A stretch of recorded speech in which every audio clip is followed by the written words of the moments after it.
All right, back to work. I do feel like we might be able to finish this today. Thank goodness. Where did we stop? Well, let's go back to this part of the paper. What we did last time is we worked on this coordinate transformation, taking the metric on the original manifold M, the big manifold, and finding it in this new coordinate system, this spherical or angular coordinate system. So they call it generalized spherical coordinates, right? That's what we did. Just before we had started that, the previous lectures ended right here, where we found the metric on the manifold, the submanifold Sn minus 1, to be this guy.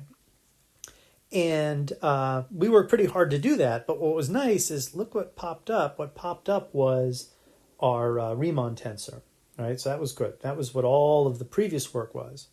So now, what of the work we've just done? Well, if you look right here, right, you see lambda squared VA theta C and VA theta D. This was our coordinate change that defined GCD, the new coordinates. And we defined that to be a new matrix, HCD. And then we realized, and I pointed this out at the end of the last lecture, that these thetas suffice as the theta system on Sn minus 1. So I can literally take this, if you'll notice that this is exactly what this is. And so they want to replace that by this. Now that's not too much of a replacement, really, because you really, remember, they just defined it this way. So it's not a huge step straight up. But that is what they do. So getting to that part of the paper, they land with this expression right here, right? That's where they're at. Now, keeping in mind, right, there's 3 values for I and j, there's 3 values for h and I, and then there's some question about how to count them, whether they're 1, 2, 3 or 2, 3, 4. Right? Remember that problem cropped up here. This would kind of imply to you that it's 2, 3, 4, in my opinion. I don't. So, but here it's pretty clear that it's. No, I'm sorry. Here it would imply that AB is 1, 2, 3 for some reason, right? But that can't be right. So I think here it's got to be 2, 3, 4. I think they just meant that AB here should have been IJ. Regardless, there's 3 values for the index here, which of course makes perfect sense because you're dealing with a three-dimensional manifold. And notice when I say 3, Sn minus 1 and M, I'm always thinking in general relativity terms. M is 4, so this is going to be S3. And S is some kind of spherical surface, and it's spherical because all the points are a geodesic distance lambda away, and that acts as a radius. So that's why we use this concept of S. So I keep saying 3 indices, but it's 1 less in the pure mathematical sense than the overall manifold. So that's what this is all about, right? That's the only change that was made there. And just remember a few things, right? I remember that all of the indices that are with dimension 4 objects are summed away into the Riemann tensor, leaving only 3-dimensional objects here, 3-dimensional object indices left. That's important. And then remember that this thing here looks like a commutator, but it's not quite. And you can go back a few lectures to figure out what it really is. But that's neither here nor there. You can still treat it like an object that has ij summing, or you can still treat it as though it's a product of things as far as the index manipulation goes. That is, don't worry about doing these sums just because there's a comma there, because it's really 2 products added together and everything distributes and everything is linear, so it's not a problem. Okay, so now we're at this really great spot where we now have this metric on Sn minus 1, and now it's time to find the determinant of this object. And the determinant of that object is it's a bit of an art. So they say to find the determinant of the pullback of the metric, we start with a general relationship that can be found in any introductory algebra text. I swear to God, I went to my introductory algebra text. I didn't find anything like this. I don't quite know if it's that introductory. I spent a little time thinking about this. Ultimately, it's not too puzzling, right? This formula, if you have A plus, I guess they have epsilon, some small factor x, that actually equals A times 1 plus epsilon A inverse x, right? So the determinant of this sum, right, is the determinant of this product. But the determinant of the product is the product of the determinants. So that becomes the determinant of A times the determinant of 1 plus epsilon A inverse x.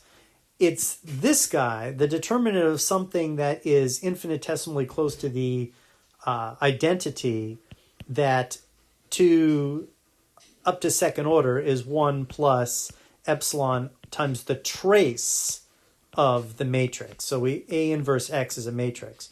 So it's really this guy that you need the answer for, and that seems to be the result. So this determinant is closely related to the trace as long as we're talking about infinitesimal displacements. So that's where this formula comes from, right? That's where this introductory linear algebra text formula comes from. Okay, so how do we apply this formula to calculate the determinant of the pullback metric? So to do this, we have to identify A and epsilon x in this. So that's not too tough. A is just going to be this guy, this full thing with the lambda squared absorbed. So the matrix A is going to actually be lambda squared times this Hij, which we worked so hard in our last lecture to figure out what it was.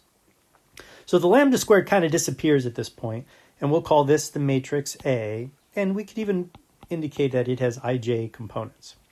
So that takes care of this. This somehow has to become this. Well, does that work? Well, we kind of went through that already. This, you know what, I'm going to just break this down. Instead of keeping the comment about what it is, I'm just going to break it down so you can absolutely see it. Hold on. So this structure here is equal to this sum. So this is linear, right? So this tensor can be applied here, and then the two results added.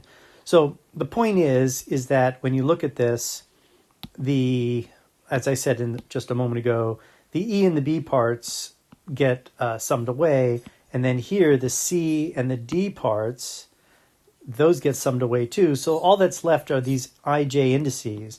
So you add them together, and what's left is what we're going to be calling lambda squared xij. So this will be lambda to the fourth xij. And lambda to the fourth is this little tiny parameter, I suppose. So that is so epsilon becomes lambda to the fourth. Remember, lambda ultimately will be going to 0, so it's fine. We satisfy that smallness of lambda, and now we have A and we have E epsilon lambda. So we now want to look at this thing for our answer. And in our case, that would be the determinant of A, which they are going to call H, right? The determinant of A, they're calling H here. So we'll say, let's see, we'll call this H times 1 plus, and if their epsilon is lambda over 4, it's going to be lambda over 4. And then I need the trace of A inverse I. So A inverse X. So A inverse X would look like this. Well, we know that A inverse is 1 over lambda squared Hij, and we're calling X Ij, but we're looking for a matrix product. So what I would do is in order to enforce a matrix product here,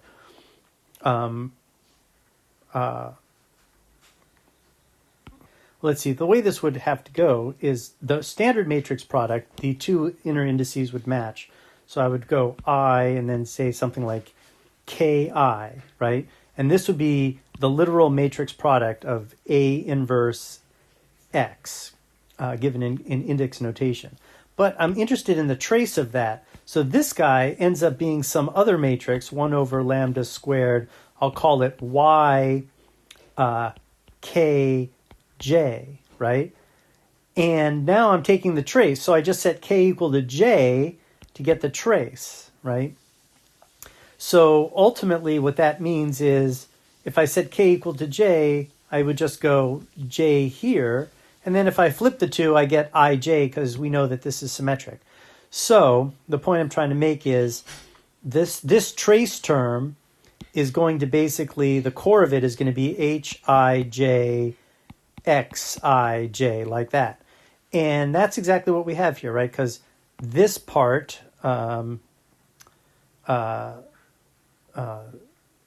this part here, I guess the way I've written it, this part here, like that, that is Xij, and then they introduce this as Hij. So that's the trace, right? The indices are already set up for it to be the trace. I think I messed up on this 1,6. I think they want the when they define X, it's not lambda to the 4th. I think they leave the 6 out there. Let's see how they do it. Let's have a close look at exactly what they do. They define this trace. Well, clearly this is, they basically cancel this factor of 2 here. They cancel that factor of 2 here with the definition of the inverse of A, which has a 1 over lambda squared. So that goes away. Well, it went away right away. And then all of the stuff that's left, including this, is X. And then there's inverse A, and then the trace is done. And if you're worried about A inverse versus X inverse A, remember the trace, the two matrices don't commute, but the trace does. So we're fine there. And so that's the substitution. Real good, right? That's the substitution. So then they move on, and what happens next? So how do you get from here to here? Well, this is why they developed this guy, right? They developed this guy because this is relevant substitution right at this point, because this odd thing is this guy right here, which is two versions of this, right? Two versions of this. And it's a symmetric sum, so it's just a factor of 2. So they make the substitution, they make this substitution right here, wherever you see Hij and then this factor, and remembering that this is symmetric, and well, actually all this stuff is symmetric, then you just substitute this for it times 2. Why is it times 2? Because you have 2 of them, because of the way this thing is defined. This anti-commutator-like object is 2 instances of this times Hij. So it's Ei, Bj, Ej, Bi, Hij, that's symmetric, so there's a factor of 2. So you go from here to here, and then this 6 becomes, that 6 cancels to a 3 right here, because this becomes 2 GEB minus VEVB, like that. So that 2 cancels with the 6, leaving a 3. And that's how this 3 appears right in this formula right here. So that's how this 3 appears here. Wow, so that's pretty cool.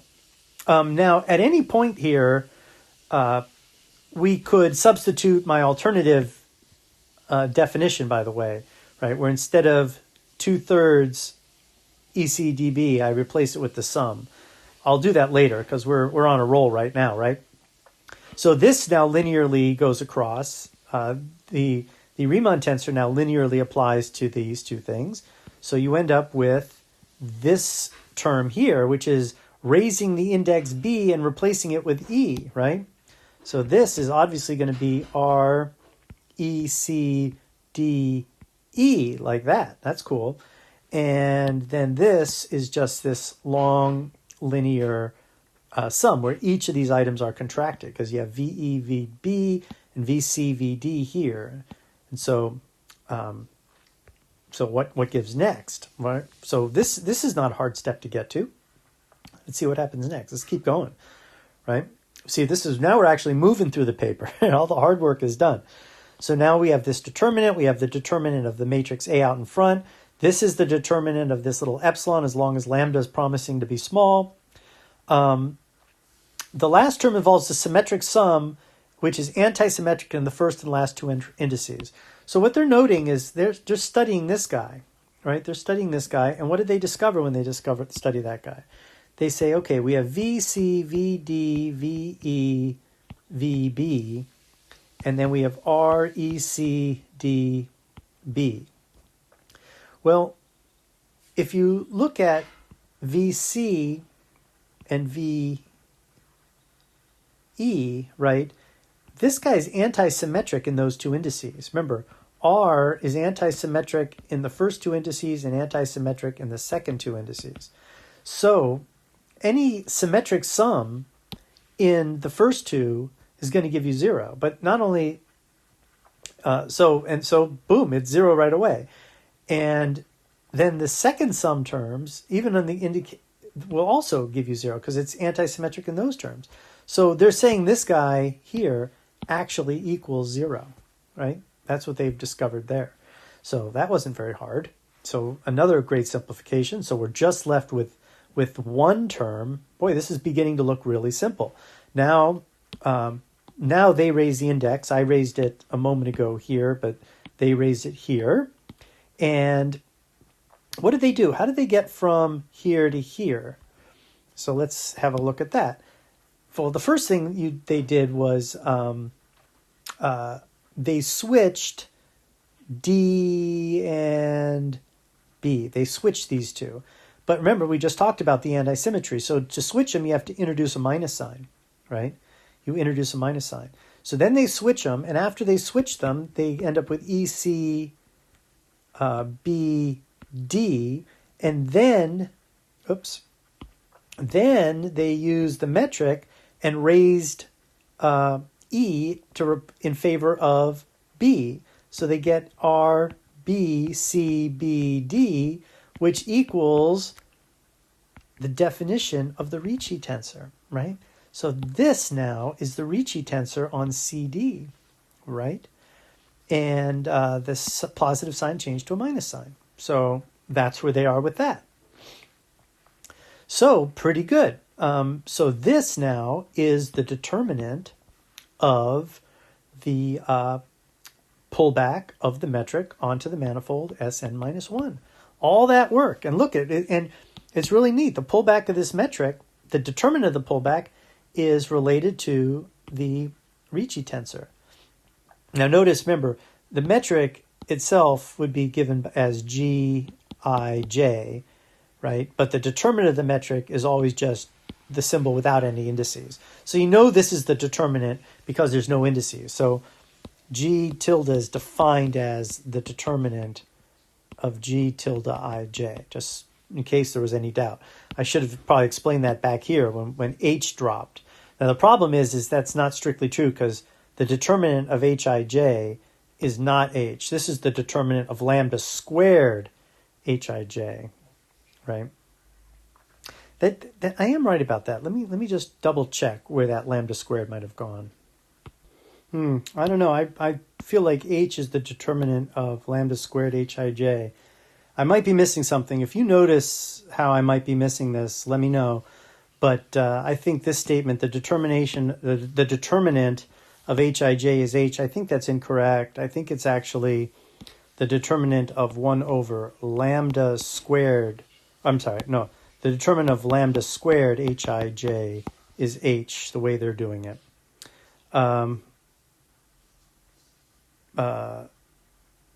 That's fine. Regardless, I don't think it's a thing. So anyway, we're at this point, right? We're at this point where we now have the determinant of the pullback metric. So what's the next step? Well, the next step is to use that determinant to discover what we really need, which is the volume form on Sn minus 1, right? Sn minus 1 is a manifold, and that manifold has, the way to measure the volume of the manifold is you find the volume form, which is this guy, and you integrate it over the entire thing. Now, I don't want to go through all the what is a tensor stuff about how this volume form works. Suffice it to say that, if you don't already know, if you integrate this, first of all, remember, G is still a function on the coordinates, because this is, right? This is still a function on the coordinates. And VCD, those are functions on the coordinates too. So you have to put the integral sign out in front. And you're going to integrate over all of Sn minus 1 eventually, right? You're going to integrate over all of Sn minus 1 of the volume form. And I don't need to put any differentials here because the volume form itself is sort of how the differentials work. But the bottom line is these things go away, and all it is it's this regular volume integral over the coordinates. So but the volume integral, the volume form, the piece that's going to be integrated is this object right here. And that's why you needed the determinant. We needed the absolute value of the determinant so we could take its square root. So that's what they do. They substitute this in here, and you get square root of h, and then you get the square root of this piece, and you have the volume form parts on this end. And then they just, knowing that lambda is going to be small, they approximate that square root by by adding a factor of a half, and it's basically the first piece of a Taylor expansion, right? So they Taylor expand this, and they take the first term, and that's where the 3 goes to a 6. And then this is all linear, so they take this first piece out, and that's the square root of this determinant, this piece of the determinant, and then they're left with this guy right here. So there are two pieces of the volume form. And then they do the integral. The integral, just like I described earlier, they do that integral. So they're going to integrate this part, and you'll notice that these wedge products now just get eliminated in favor of a regular standard calculus integration.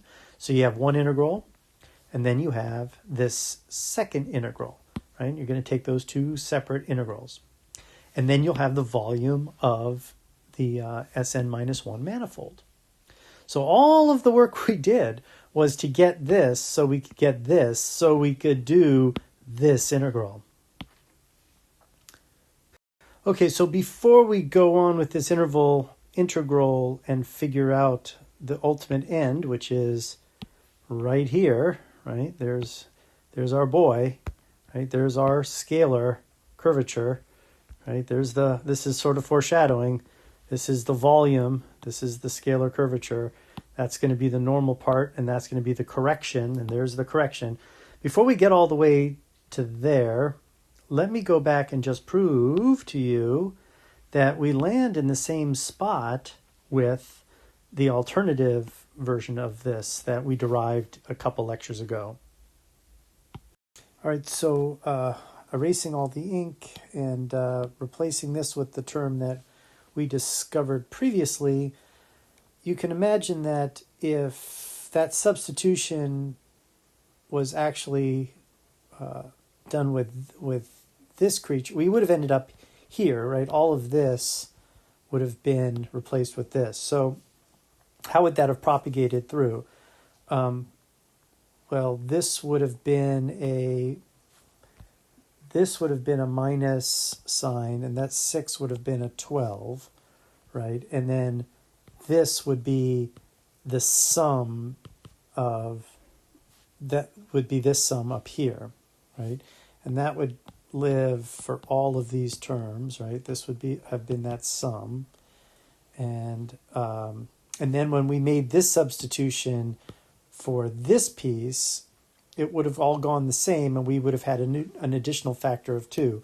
So this would now have been a minus 1/6, because there would have been a factor of 2 from the substitution from here to here, right?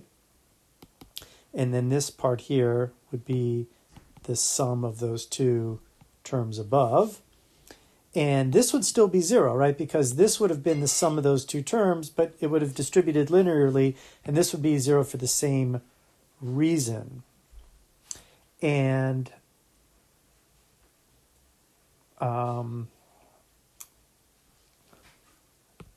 that would have left us to work with this term right here, which also would have been a minus 1/6.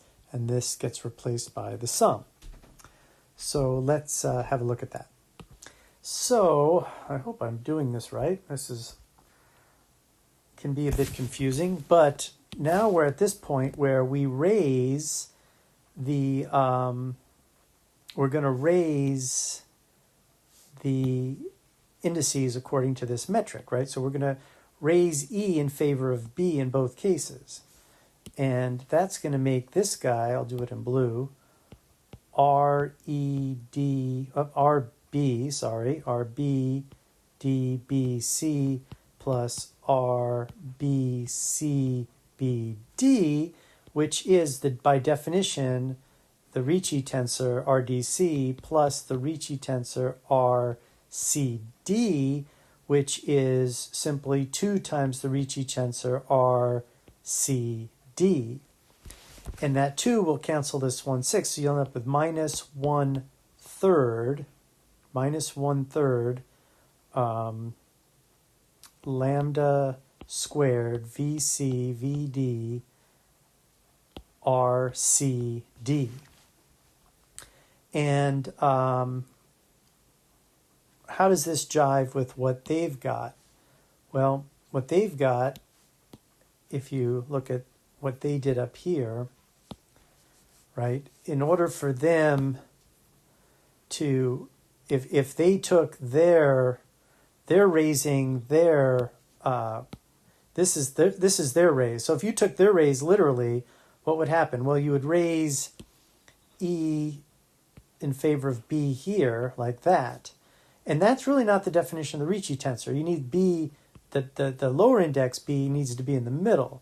So the first thing they would have to do is switch these two. So that would introduce a minus sign here, and then this would become BD. Then they execute the raise, and then they get RCD. And that expression is exactly the same as this expression. Phew. Okay, so that did work out. So we're not going to do this anymore, but that just shows you that the technique ends up in the same place, right? It ends up in the same place. And for the record, that place is right here. This is where they switch the indices. When they calculate this determinant, they finally execute this elevation of the index E in favor of B. But first they flip B and D, as you can see between these two. And that's what introduces this minus sign. I think I pointed that earlier. At least my notations here seem to suggest as much. Okay, so then, so that puts to bed that issue. Now we're kind of faced with these two integrals, right? We've got this integral here and this integral here. And the bottom line is this integral is the only one that has something that has to do with the curvature of the space. This one just has this essentially Jacobian style determinant, and this is what we consider to be the volume in flat space. This is what we consider to be the correction due to the curvature. And the way they maneuver from there, it's actually, this part is a little bit subtle. They look at this first integral, or they're now looking at this integral here, right? The curvature actually popped out linearly. So the only integration that has to be done is over this, right? Now you might ask, well, why did that pop out? Well, this is actually something that's it's not in these coordinates, right? It's not a function of theta. It's a function, well, it's the Ricci tensor is a function on the coordinate manifold M, but it ultimately, if you go back to the whole analysis, this is its value at the point P, right? This is its value at the point P. So this is actually a term that just doesn't have any functional dependence. It's a value of this tensor at a certain spot. Now it is going to contract in with these guys, and this integration does not eliminate C and D as contractible indices, but it does eliminate these as variables of anything over here. So that integral has to be done. This integral is what we're going to say is the volume of this thing in flat space, right? And we say that because there's no indication of a curvature dependent part to it. So that's the flat space part.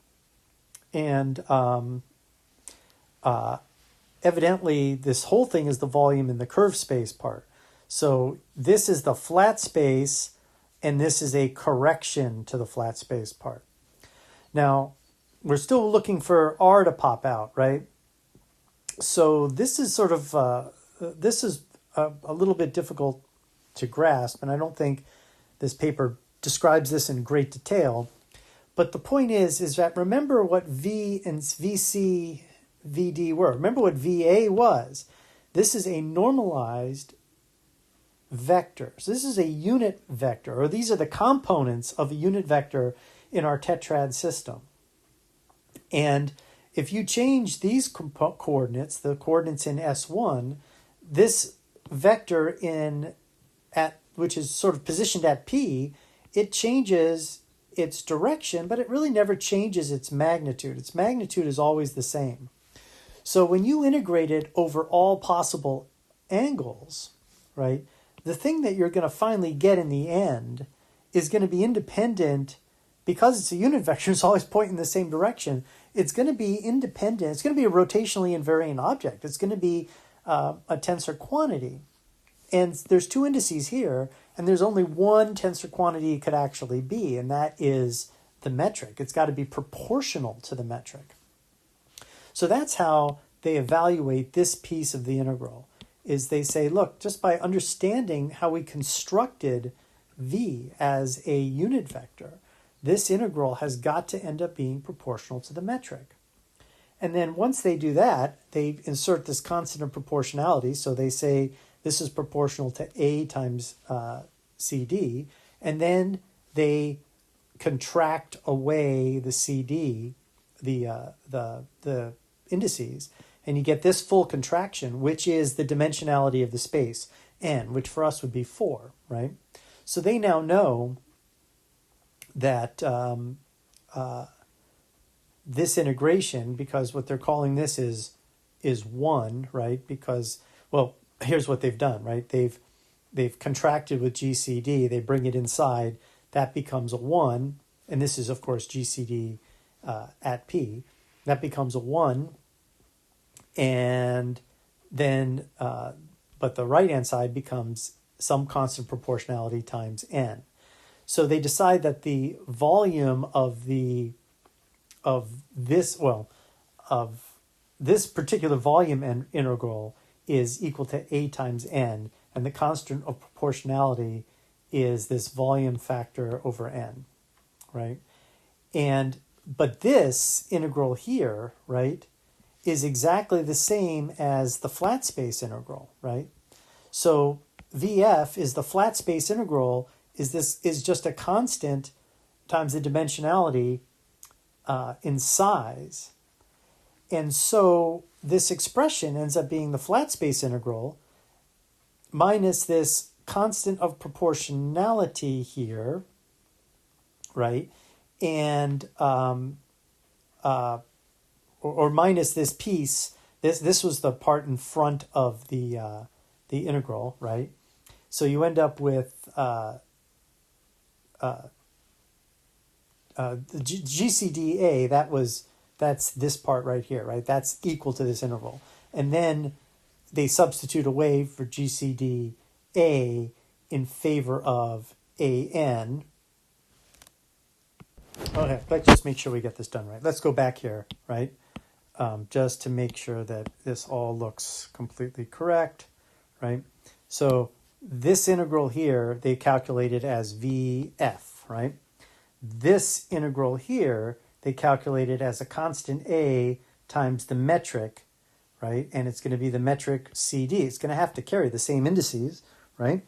So that's where this super magic happens, because that becomes minus lambda squared over 6, and then it becomes R, and then you raise D in favor of C, or let's raise C in favor of D, and you get DD,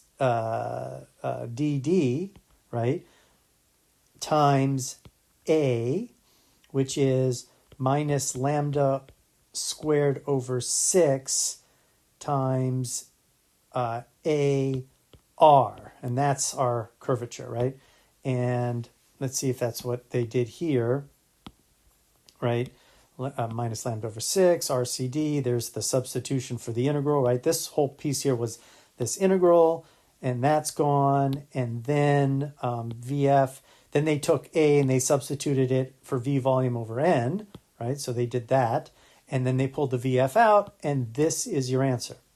Phew. And this shows that R, right, tells us about basically the first order correction of the Euclidean volume to the curved space volume. Holy crap. That is the end of this paper, and I'm glad to see it gone, frankly. It was worth doing because we covered so many topics, but now we understand how to interpret R. The interpretation of R is it corrects for this, it corrects the volume of a submanifold of a sphere, right? A volume of a sphere, which is existing in an n-dimensional manifold, in our case a 4-dimensional manifold. So this is the surface of a 3-sphere, and that volume, that hypervolume of the 3-sphere, is not what you would expect for flat space. It is in fact corrected by this number R.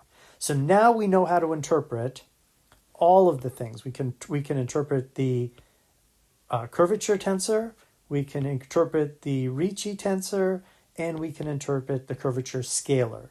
So now that we know this, we are now in a position to understand how to interpret the Einstein tensor.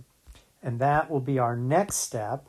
And then now that we've understood, we'll review these interpretations very cursorily. We'll use them to interpret G. And then from G, we will use that to understand the left-hand side of the Einstein equation. And then we will write down the Einstein equation. And we will fully understand how matter affects spacetime, because once we can interpret what this means, we can kind of interpret literally how matter affects the curvature of spacetime, right? That's the point here. How does matter affect the curvature of spacetime? Well, if you don't have a good understanding of G, you don't have a good understanding of T. But G is just connected. It's the Ricci, Ricci tensor, and it's also the metric times the curvature scalar, right? It's a combination of these two things. So now that we can interpret this and we can interpret this, now we have some hope of interpreting that. And now we understand how matter is literally affecting this because we have a good interpretation of everything. And then once we've done that, we'll just say, okay, we got it. It's in the bag. We understand the Einstein equation, what it's telling us. By the way, we're not understanding how it was derived. This does not tell us how the Einstein equation was derived. Now that we know and we believe it, this is telling us how our interpretation of the math helps us understand what's going on. But once that interpretation's in the bag, we feel good. Now we're going to take this and we're going to solve for the classic problem of the Schwarzschild black hole. All right, that's our future for this, and thank you for watching. Congratulations if you made it through all this crap. I really like it. I think it's really, really amazing. I'm very, very proud of the fact that I understand these things. You should be too. There's other tensors out there that are relevant, but they're all like the Weil tensor, which we went through in great detail. But this is the granddaddy of them all, this triumvirate. Any of the other tensors that are out there, you can understand in terms of these three. And boy, did we cover a lot of stuff. We covered tetrads, right? We covered Riemann normal coordinates. We covered pullbacks, right? We covered pullbacks and push forwards. That was real. We had to cover all of this to get through this one proof. Totally worth it. Totally worth it. And I want to thank the authors of this paper. Completely cool. Really, really great proof. You did not have to put this proof into this paper. There's no obvious reason why a paper on particle physics would have a proof of this depth and complexity about such a arcane little element of curvature. But it's very clear that the authors, they wanted to understand this just as well as everybody else. And they did a really great proof and a great service to put it in there. Thank you so much, guys. And let's carry on and get to